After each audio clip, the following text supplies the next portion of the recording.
Assalamualaikum warahmatullahi wabarakatuh. Alhamdulillahirrabbilalamin. Wabihi nasta'in wa ala umuri dunia waddin. Wassalatu wassalamu ala asrofil anbiya'i wal mursalin wa ala alihi washabihi ajmain, amma ba'du. Segala puji kita panjatkan kehadirat Allah Subhanahu wa Ta'ala atas segala nikmat yang telah diberikan kepada kita semua. Nikmat sehat, nikmat taufik, hidayah, hinayah, dan nikmat yang paling besar adalah nikmat iman dan Islam. Salawat serta salam tak lupa kita sanjungkan ke haribaan Nabi besar Muhammad SAW. Pada kesempatan kali ini, saya akan menjelaskan tentang sabar. Apa itu sabar? Apa sebenarnya sabar itu? Dalam bahasa Arab, secara bahasa, sabar berarti rodia atau ridho. Tajalada atau mengikat, tahamala atau bertahan, ihtamala atau menahan, dan dalam menghadapi sesuatu fi hudu wa itminan atau ketenangan, dan duna syakwa tanpa mengeluh. Melatih kesabaran memang berat dan terkadang pahit, namun buahnya sangat manis.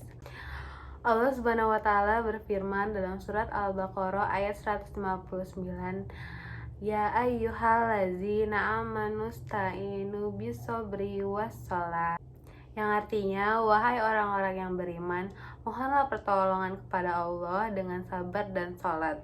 Sesungguhnya Allah beserta orang-orang yang sabar.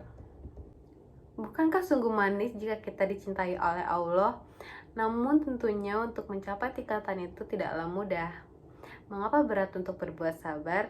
Karena sebagaimana arti bahasanya sendiri, dalam bersabar kita harus mampu menahan diri dari bertahan dari hal-hal yang menggoda kita, dari hal-hal yang tampaknya menyenangkan dan memberikan kenikmatan.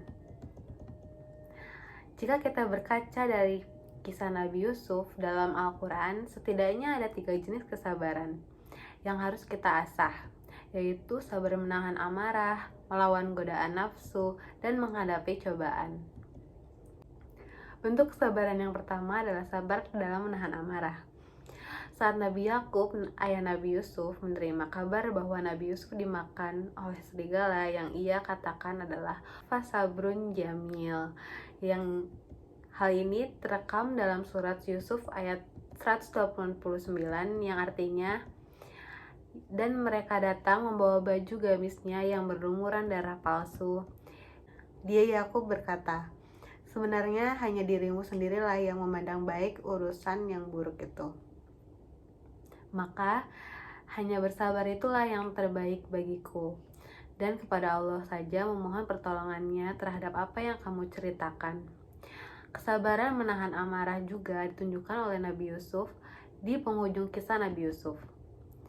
Saat Nabi Yusuf telah menjadi seorang yang besar dan para saudaranya yang dahulu kini meminta maaf kepadanya, beliau tidak memarahi ataupun mencaci maki.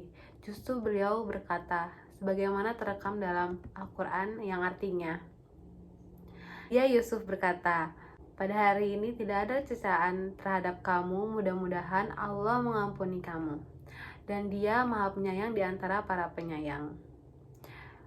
Surat Yusuf ayat 92. Bayangkan, bukan hanya tidak mencela, beliau bahkan mendoakan dan menghibur saudara-saudaranya tersebut. Luar biasa tingkat kesabaran beliau yang ditunjukkannya. Yang kedua, kita harus bersabar melawan godaan hawa nafsu. Ketika Nabi Yusuf beranjak dewasa, ia sempat digoda oleh seorang wanita untuk melakukan sesuatu yang dilarang oleh Allah Subhanahu wa Ta'ala. Bagaimana sikap beliau? Beliau berlindung kepada Allah dan berlari menjauhi godaan itu. Dalam surat Yusuf ayat 23, Allah menceritakan kisahnya, yang artinya, dan dia menutup pintu lalu berkata, marilah mendekat kepadaku. Yusuf berkata, aku berlindung kepada Allah, sungguh Tuanku telah memperlakukan aku dengan baik. Sesungguhnya orang yang zalim itu tidak akan beruntung. Yang ketiga, kita harus bersabar dalam menghadapi musibah.